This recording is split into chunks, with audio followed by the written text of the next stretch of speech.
Today I'm going to show off the masked dragon army that Stars has been using. He's made a couple of little subtle changes to the army, and I tried it last night, and my mind was kind of blown a little bit for how easy and how strong this army was. And I know I made an army saying the Root Riders were the best army a couple of days ago, but holy cow, while I was trying this army, I could definitely be convinced that this is better. So, change number one, we do not take any freezes or anything else. We're literally taking 12 invisibility spells and a rage, and almost always he's going to use all of that spell space for his Royal Champion, even the rage.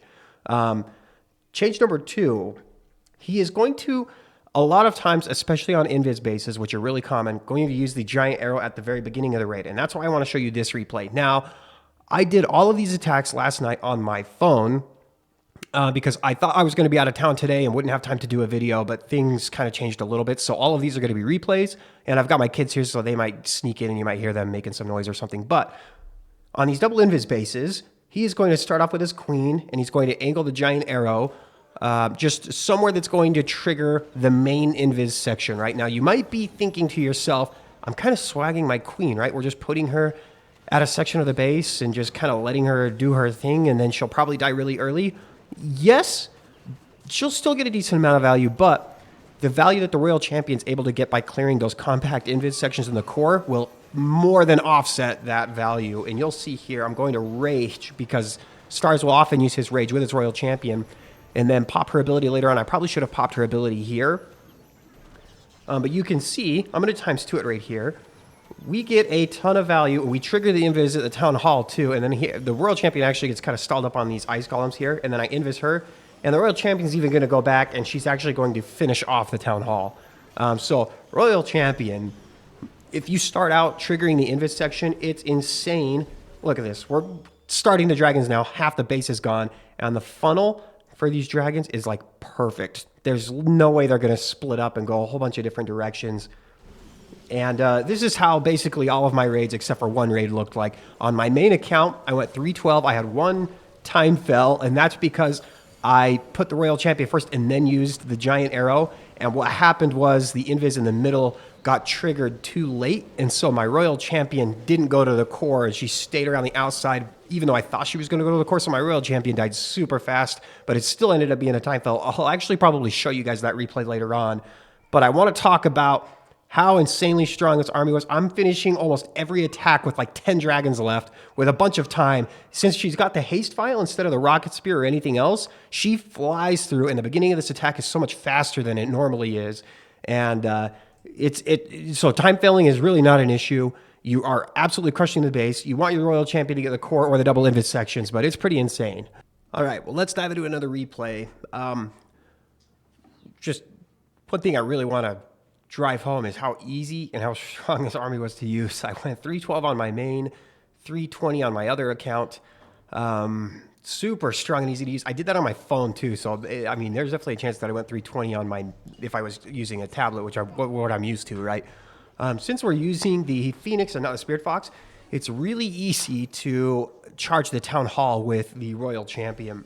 And you're going to see me use the Rage and the Haste File at the same time on this base. Using the Rage and the Haste File at the same time is pretty insane. You're going to get a ton of value. You're probably going to hear my kids in the background, by the way. Like, she can just clear the core in no time at all, it feels like. It's pretty crazy. Now, I want to talk about the 3 uses for the Queen that Stars uses. I watched a few of his videos to get a good idea of how to use this army so that I could explain it to you guys. Primarily, you're going to use it to trigger invis sections, but obviously not every base has an invis section. 2, to set a really good funnel for the dragons so that they don't spread apart. And then 3, if you don't really need to do either of those things, just put her in a place where she can snipe some defenses that are going to be threatening to the dragons. And that can really be anywhere on the base. So obviously, since we have a great funnel here, right? Ignore that Dark Elixir storage because that's going to go down here in a second. I'm literally just going to put my queen right here and just snipe both of these air defenses, and she's going to die really fast, but that's going to make the life easier for the dragons. If you don't need to use the queen for anything else other than to snipe those defenses, you've got enough value and it doesn't matter anyway. Let me times 2 it through the rest of this attack. I probably could have swagged my Warden ability and maybe even my Minion Prince ability or one or the other right through this raid. And then I'm just going to put the siege barracks on the left-hand side just to kind of clear some random defenses. Again, just using it to kind of clear some random trash stuff like the archer queen over there, a couple of other defenses. And then the super minions are going to pop out and get some value over there as well. And I used the minion prince ability and the warden ability over here. Probably, honestly, it probably didn't even need to. We've got a bunch of dragons alive. Really, that single inferno is the only thing that's threatening to the dragons that's left in this raid. And you're going to see this one's going to finish off with a bunch of dragons alive as well, including the minion prince and the warden as well. And basically every raid looked like this today. So I'm going to try and show you guys different examples of how Stars uses the queen, because his queen is really what sets the tone for the rest of the attack. Unless the royal champion gets enough value to where you can kind of swag your queen just getting some random value like I did on this raid. So the goal with the royal champion is to clear as much of the middle of the base as you can. If you can't clear the middle of the base, you're going to have to use a lot of either dragons or the queen or the siege barracks or something else to funnel your dragons to go to the middle, which can be difficult. So ideally you want your royal champion to deal with this part of the base here, right? So I'm literally just going to put her here so that she kind of bounces around this area and kind of works her way mid. I can always place an extra invisibility spell here, or if I need to in order to get her to go to the middle. And you're going to see here on this raid, I do use her haste ability on the town hall, but I don't use the rage with the haste because I was worried that she'd deal the town hall and run out of the rage and I wouldn't take advantage of the full time of the rage, if that makes sense. So I end up raging when the royal champion gets here. Holy cow, I must have sat forever on this raid and not deployed anything. There we go. Okay, let's times 2 it through the first part of this attack, and then I'm going to talk about the funneling part of the dragons on this raid specifically, because I do use my queen to kind of funnel them a little bit. Again, I use the haste vial right here just to clear through the town hall quickly, and then I rage the royal champion right here so that she can clear ideally like the rest of that core there, right? And she gets pretty much all of it. If I remember right, she kind of dies right here, but there is a sweeper.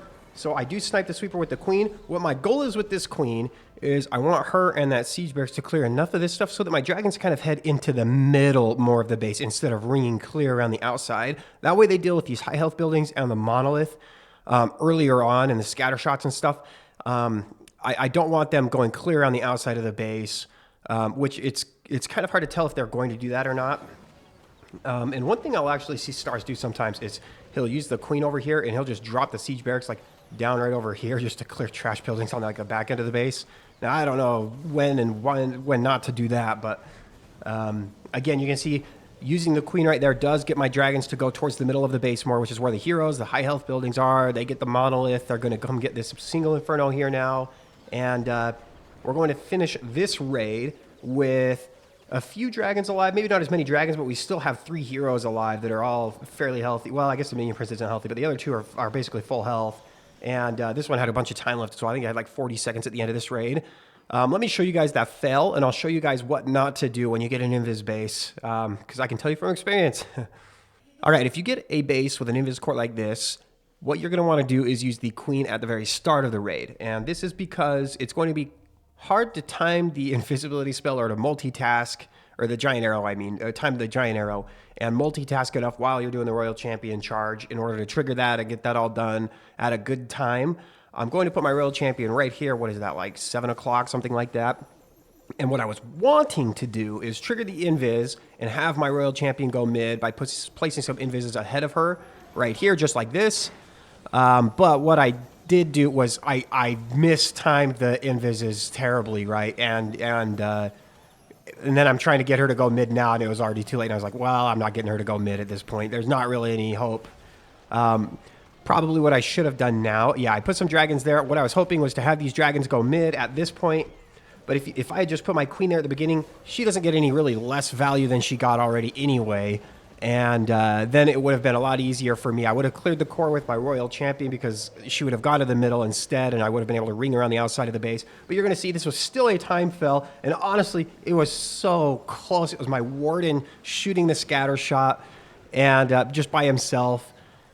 And I end up barely not getting this. You can see I just needed like just a few more seconds, just a few more shots to get it off, and that would have been a triple. Actually, was it a time foul? I think the warden still would have got it, maybe, but I don't know. It's kind of hard to tell. But anyway, let's watch a couple more replays, and I'll explain some more little things that Stars does. All right, let's start with this replay here. I want to explain a couple more things. this one's going to be about the dragon deployment and kind of how he does that. Now, obviously, we're going to charge the town hall here. It's not scary when you've got the Phoenix. We're going to use the haste file and the rage near the town hall, and she's going to fly through a lot of these buildings here and get a ton of value, set a good funnel for the dragons, and you can see the rage and the haste file doing some work here. We're going to clear a lot of the core.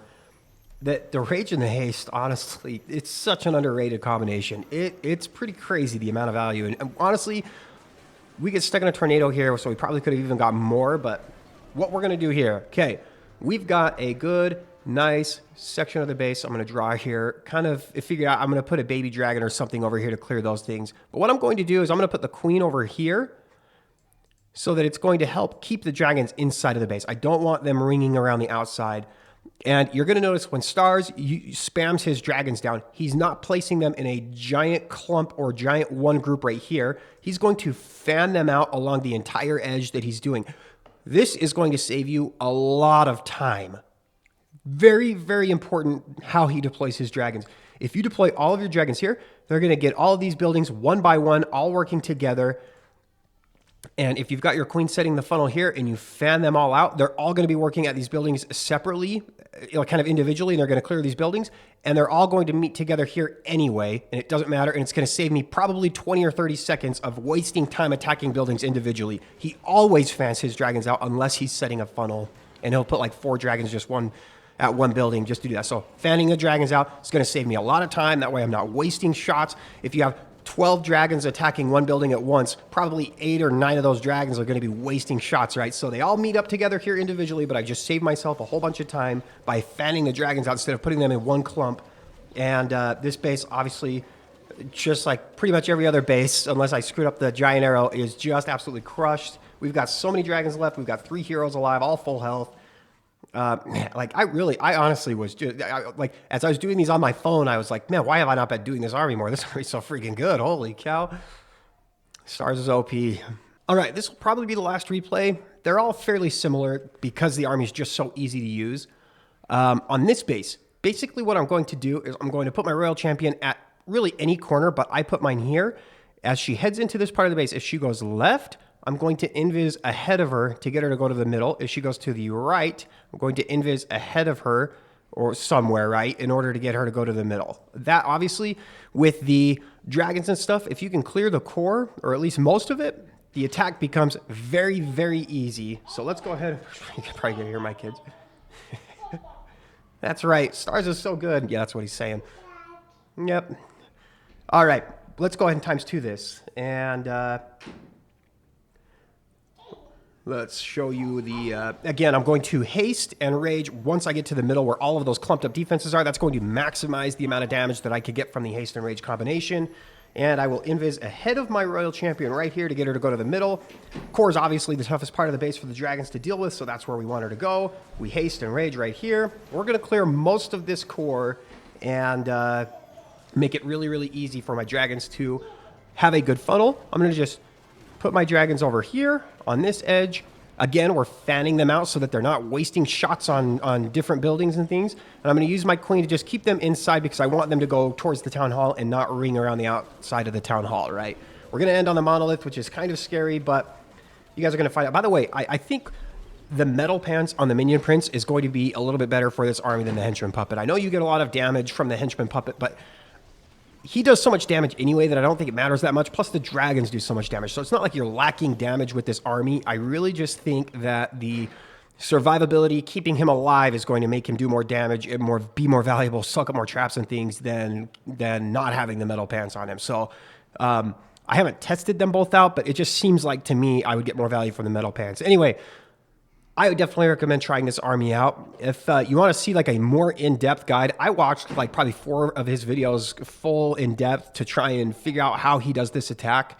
And honestly, I was shocked at how easy it was. I definitely would recommend giving this army a try if you're struggling with the new update. I have tried it in hard mode. It is okay. I still have more success with Rocket Loon Fireball, but again, I'm not a pro with this army by any means.